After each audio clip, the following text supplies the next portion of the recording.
India TV news चॅनलच्या माध्यमातून संजय शिंदे यांचा अपघात झाल्याची बातमी दाखवली जात आहे। करमाळा तालुक्याचे विद्यमान आमदार संजय मामा शिंदे यांच्या गाडीचा अपघात झालेला नसून ते त्यांच्या निमगाव या गावी सुखरूप आहेत। टीव्ही चॅनलच्या माध्यमातून चुकीची बातमी दाखवली जात आहे आणि सोशल मीडियावरही त्याच पोस्ट फिरत आहेत।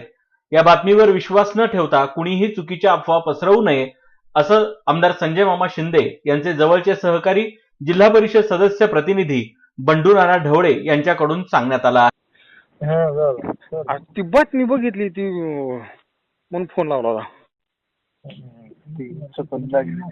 हा ते काय कळलं नेमकं, गाडी तर वेगळी दिसती तिथं। मी इथं जाईन पलीकडे टेन्शन आलं मुलकाच।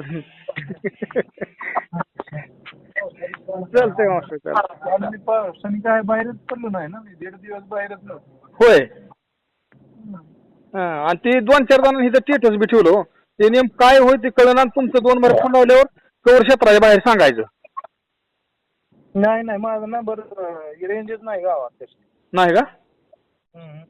होय, कुठल्याला रेंज नाही गावात। होय, चालतंय मग बाकी काय नाही। घटनेची सत्यता अशी, संजय शिंदे राज्यातील नाशिक मधील ते राष्ट्रवादी काँग्रेसचे नेते होते।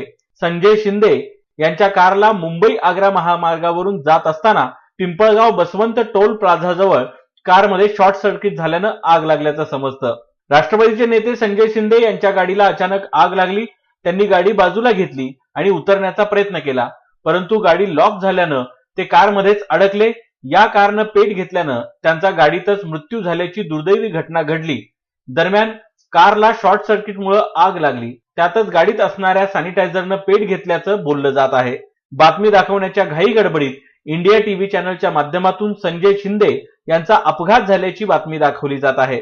या बातमीत माहिती नाशिकच्या संजय शिंदेची तर फोटो करमाळ्याचे आमदार संजय मामा शिंदे यांचा दाखवण्यात येत आहे, त्यामुळे गैरसमज निर्माण झाला आहे।